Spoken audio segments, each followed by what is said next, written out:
Bien sûr. Votre fils est rentré très perturbé de la caserne. Plus que ça même. On s'inquiète beaucoup et on aimerait vous entendre pour comprendre un peu mieux la situation. Je suis à votre disposition. Qu'est-ce qui se passe exactement? D'abord, en entrant, Antoine n'a pas cessé de vomir et maintenant il reste apathique sur son lit. Il pleure et il fait des cauchemars et le médecin ne comprend pas. Pour lui, notre enfant n'a rien. Aujourd'hui, on attend beaucoup de vos explications. On aimerait comprendre ce qui a pu perturber ainsi notre fils. Aucun événement particulier n'a eu lieu pendant ce séjour, monsieur. Non, à part cette fameuse soirée dont je vous ai parlé à notre retour, ainsi qu'à madame la directrice. Eh bien, recommencez, Daniel, si ça ne vous dérange pas. Ce soir, Antoine a été persécuté par ses camarades dans le dortoir pour je ne sais quelle raison précise. Dans la nuit, il s'est réveillé. Il avait fait pipi sur lui. Il ne voulait plus retourner dans le dortoir de peur que les autres le harcèlent à nouveau. Je l'ai rassuré et réconforté, et le lendemain, les choses sont parfaitement rentrées dans l'ordre. Notre fils dit qu'il a dormi dans votre lit cette nuit-là. Qu'est-ce que vous me racontez? Je l'ai effectivement conduit dans ma chambre. Je l'ai changé car il était mouillé. Il pleurait. Je l'ai réconforté. Et oui, je l'ai allongé sur mon lit. Monsieur, vous avez couché notre fils dans votre lit? Vous n'aviez pas mentionné ce détail avec moi. Non, j'ai conduit votre fils dans ma chambre pour le changer, pour ne pas le déshabiller dans le couloir, pour ne pas qu'il reste dans le couloir. Comme je vous l'ai déjà dit, ma collègue était malade cette nuit-là et je n'ai pas osé la déranger. Je me suis débrouillé au mieux pour faire face à l'urgence de la situation. C'est maladroit d'avoir procédé de cette manière. Sans doute, j'en prends conscience effectivement. Ça vous arrive souvent, monsieur, de prendre des enfants dans votre chambre? Qu'est-ce que vous me racontez? Non, jamais évidemment. C'était un cas particulier, j'ai dû faire face à une situation particulière. Et Antoine dans ma chambre, le temps de changer ses vêtements et surtout de le réconforter. Monsieur, s'il vous plaît, dites-nous précisément ce qui s'est passé dans cette chambre avec notre fils. Quoi précisément? Antoine pleurait, il avait froid, il ne voulait plus retourner dans le dortoir avec les autres. Je l'ai conduit dans ma chambre, je suis allé chercher des vêtements secs, je suis revenu, je l'ai changé et surtout je l'ai réconforté. Je l'ai allongé sur mon lit, il tombait de sommeil. Il s'est endormi finalement, alors je l'ai laissé dormir. Vous l'avez laissé dormir dans votre chambre? Pourquoi il a passé la nuit complète dans votre chambre? Oui, et au petit matin, quand il s'est réveillé, il était rassuré, je l'ai reconduit avec les autres pendant qu'eux dormaient. Ainsi, ils ne se sont rendus compte de rien. Et voilà, le lendemain, il était calme, et l'incident avec les autres était oublié.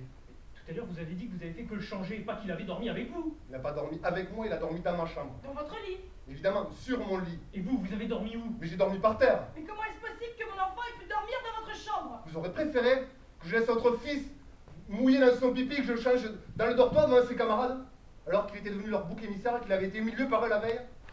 Je dirais que vous préférerez qu'ils vous disent que je n'ai rien à fiche de votre enfant, et que j'ai été indifférent à lui. Dites-nous juste si vous avez dormi dans le lit avec notre fils plutôt qu'à côté. Vous m'injuriez. Mais vous n'avez pas cessé depuis le début de revenir sur vos propos et de mentir. Je n'ai pas menti, j'ai omis de vous dire certains détails, et je le regrette, c'est mon erreur. Votre erreur surtout, monsieur, n'est-elle pas d'avoir eu des gestes déplacés sur mon fils? Quel geste déplacé.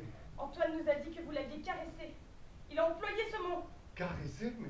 Oui, il nous a dit non, monsieur Gebert a été très gentil avec moi. Il m'a bien caressé quand je pleurais. Mais ça va pas, mais je n'ai certainement pas caressé votre enfant dans le sens où vous l'entendez, madame. J'ai déjà dit qu'il pleurait. Et pour le rassurer, oui, je lui ai sans doute caressé les cheveux, la tête peut-être, pour le calmer. Je vous ai déjà dit qu'il était en pleine terreur et confusion à cause du rapport violent avec ses camarades, du pipi au lit et du cauchemar. Et moi, je ne peux plus, j'arrête de parler avec ces gens. Eh bien moi, monsieur, je n'ai pas envie que vous vous arrêtiez. J'ai besoin de savoir quel rapport vous avez eu avec mon enfant cette nuit-là et quel rapport vous entretenez en général avec lui. Quel rapport? Oui, puisque selon vous, tout est parfaitement adapté dans votre attitude avec lui. Définissez la relation que vous avez avec mon fils, monsieur, avec vos mots. C'est un procès que vous me faites? Ce sont des parents, ils ont des doutes et ils veulent vous entendre. Et je ne peux pas les en blâmer après tout ce que je viens d'apprendre que j'ignorais. Antoine est un enfant particulier, plus délicat et sensible que les autres, plus fragile. Donc j'ai une attention particulière à lui. Voilà, j'aime les rapports que nous avons l'un avec l'autre. Il est éveillé et intelligent, quand on discute, je prends du plaisir. Voilà, c'est pour ça que je fais ce métier aussi.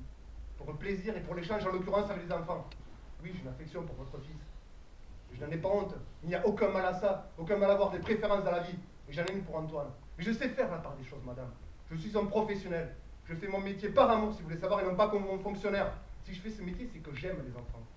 J'aime votre enfant, si vous voulez savoir. J'ai même de l'amour pour lui, et je n'en ai pas honte. Quoi?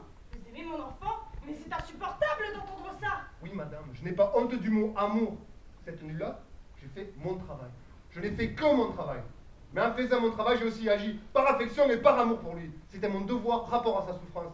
Mais j'ai aussi agi par amour et pour lui. Alors là, c'est très très Qu'est-ce grave. que vous dites, Daniel? Vous avez dit quoi? Et vous aimez mon fils, monsieur? Et j'en suis fier. Je n'ai pas honte de le dire, aucune malintention de me cacher. Nous allons porter plainte. Vous avez des enfants, monsieur? Oui, monsieur, j'en ai 25 des enfants. Tous les jours, depuis 10 ans. Des enfants à qui j'essaie de donner le maximum, c'est-à-dire du temps, de l'amour et de l'affection, à qui j'essaie de transmettre les valeurs de l'amour. Et quand il y en a un qui va mal, et ça arrive souvent, j'essaie de l'aider, de le soutenir. J'agis avec mon cœur et non pas comme un fonctionnaire. C'est ça que vous me reprochez? D'avoir agi avec amour avec votre enfant? Mais arrêtez de parler d'amour, de prononcer ce mot d'amour, c'est insupportable. Vous êtes des abrutis, je vous le dis bien en face. Ça va pas? Arrêtez, Daniel. Et vous Arrêtez, devriez davantage vous interroger vous-même sur les raisons du mal-être de votre enfant en ce moment. arrêtez, Notre Daniel. fils est tombé en dépression à cause d'un criminel. Il a été abusé, on se fait insulter. Vous savez quoi? Je vais le dire, moi, de quoi votre fils manque le plus cruellement à mon avis. Eh bien qu'on lui dise qu'on l'aime, que vous lui disiez que vous l'aimez. Vous pensez le protéger en m'accablant comme ça? Vous êtes très fier de vous? Vous vous sentez légitime en tant que parent? Vous savez ce dont Antoine souffre le plus à mon avis? C'est que ses parents soient incapables de lui exprimer de l'amour. Taisez-vous, Daniel. Soient incapables de lui dire qu'il l'aime. Et que ce soit son instituteur qui soit obligé de se substituer à eux, alors que ce n'est pas son rôle. Voilà le véritable problème de votre fils aujourd'hui. Et plutôt que de regarder ce problème en face et de le traiter, parce que ça vous fait peur, vous acharnez sur moi. On va vous casser, monsieur. Faites-moi confiance. On va vous détruire pour que vous ne puissiez plus jamais nuire à personne. Allez-y, je me sens prêt.